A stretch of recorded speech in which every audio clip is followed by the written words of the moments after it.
Hello and welcome to the Vicarage here at Penn on this Wednesday, and I hope this finds you well and cheerful. I hope you're looking forward to another lovely day with God today. We're getting towards the back end now of the Acts of the Apostles, and if you remember from yesterday, Paul is in Jerusalem and he's having a fairly stormy time.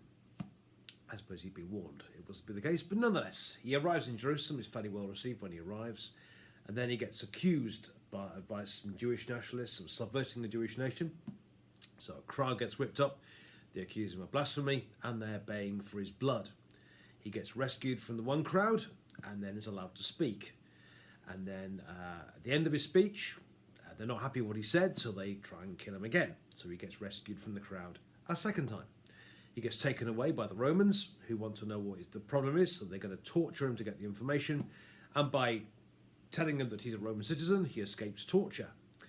Then the tribune still wants to know what's going on, so he puts him before the Jewish council the following day, and he manages to escape from their clutches as well by a bit of divide and rule tactics. Anyway, at the end of a fairly stormy day, Paul goes home, and you might have thought that would be the end of it. But fasten your seatbelts, here we go, because not a bit of it. I'm reading now Acts chapter 23, and I'm starting to read at verse 12.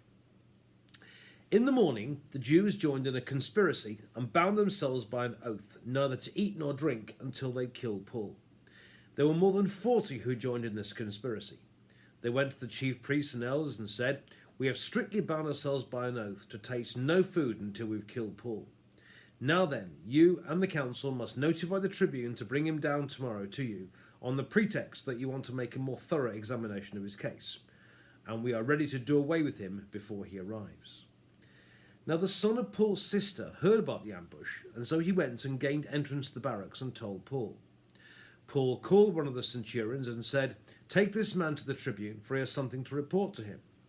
So he took him, brought him to the tribune, and said, "The prisoner Paul called me and asked me to bring this young man to you.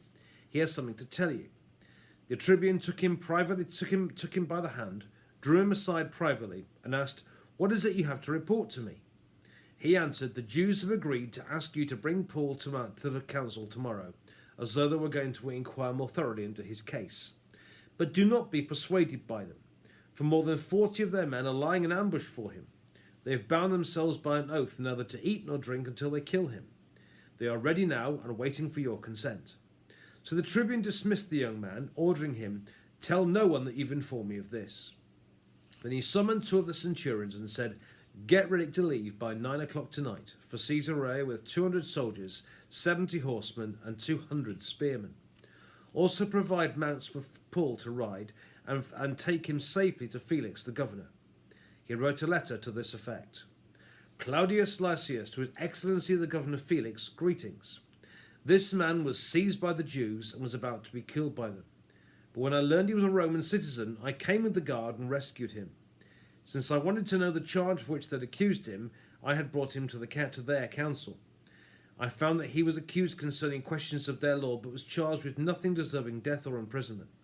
When I was informed that there will be a plot against this man, I sent him to you at once, ordering his accusers also to state before you what they have against him." So the soldiers, according to their instructions, took Paul and brought him during the night to Antipatris. The next day they let their horsemen go on with him, and they returned to the barracks. When they came to Caesarea and delivered the letter to the governor, they presented Paul also before him. On reading the letter, he asked what province he belonged to, and when he learned that he was from Cilicia, he said, "I will give you a hearing when your accusers arrive." Then they ordered that he be kept under Herod's guard in Herod's quarters. And this is the word of the Lord.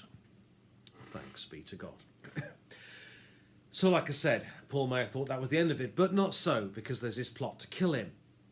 And the idea was that the following day they're going to say, get him over for another trial in the morning, and then they'll kill him en route. But Paul's nephew hears about this, goes and sees Paul, tells him, and then Paul tells him to tell the person in charge of the prison. And in the end, the Romans decide that this man, he's just too dangerous. He's got to be taken away. So later on that evening, they get a huge consignment of soldiers. There's hundreds of soldiers there, and they take him safely away to Caesarea to a place of relative safety. Now, two or three things to say about this, two things in particular this morning. Firstly, I've been reading the Bible a long time and I keep spotting things, and I'd never spotted before that Paul had a sister, or for that matter, a nephew. I had no idea at all. You can imagine conversations within the family, asking how Uncle Paul is, and the sister saying, well, a bit of a long story, 8 riots, 2 death threats. He's had quite an active time the last few years. Anyway, I didn't know. But I think the thing I want to say is I'm actually quite glad that Paul had a sister. I quite like that. And sister and a nephew who are clearly quite sympathetic. We don't know whether they were Christians or whether they were just sympathetic as a fellow member of the family, but they help him in his hour of need. The thing with family is this, though, because I think as Christians we can often look tremendously holy and godly to the outside world. And we can put on our best Sunday smile, and we can look great on a Sunday and so on, or sound impressive at Bible studies or whatever it will be. The thing is, though, our families, they know what we're really like. The people we live with, they know what we're like most of the time. Whatever show we may show outside the house, the great thing about your family, and sometimes the difficult thing about the family, is they know what we're really like. I remember a lovely lady I once knew, and her elderly lady, and her husband had Alzheimer's, and I used to take her in the car to go and visit him in his nursing home. And we didn't get much response from him, but actually 10 minutes in the car with this lady, she was such a lovely, beautiful, godly person, and it used to feed my soul to spend 10 minutes with her in the car. And then she died later. And what became clear at her funeral is that she was just the same all the time. She was the same in church as she was at the breakfast table, and all the time. She clearly was authentic, genuinely authentic, and was the same all the time. And I thought the tribute was made to her was just beautiful, really, that she was the same all the time. Because, as I say, your family know what you're really like, and they were able to bear witness to that. So families are great things because they keep us on our toes, because they tell us what we're really like. And I think the other thing I want to say, though, about the Bible is it's quite difficult to get deep meanings out of this particular bit, but one thing undeniable, really, is the Bible's just a blooming good read, isn't it? It's a great story, I have to say. It's fascinating, keeping a hang on what's going on. There's a great plot. It's certainly enough. It's a great storyline, and I think I just want to pay tribute to the Bible, really, because it's just a fantastic read. I mean, when you're teaching, if you want to teach stories to your children, I mean, this is my daughter's Bible, her beginner's Bible, when she was little. And I tell you, we wore this book out because she went end to end about 3 times. Because the stories are just so good. They're some of the best stories anyway. And when you teach the children these stories, you enjoy them even more than they do, because it's just a blooming good read. And when they get older, there's plenty for us as well. I tell you what, in the Bible, there's sex, there's violence, politics, religion, intrigue, murder. It's all there. It's just a fantastic read. And these readings the last few days, it's just a great storyline, isn't it? Well, good old Paul and the scrapes he got into, and what he did for Jesus, and the heroism, and the times God rescued him, and so on. It's just a fantastic read. And so I just want to commend the Bible to people, really, because it's just, they call it the good book, because it is just a very good book. And I want to commend that to people this morning as well.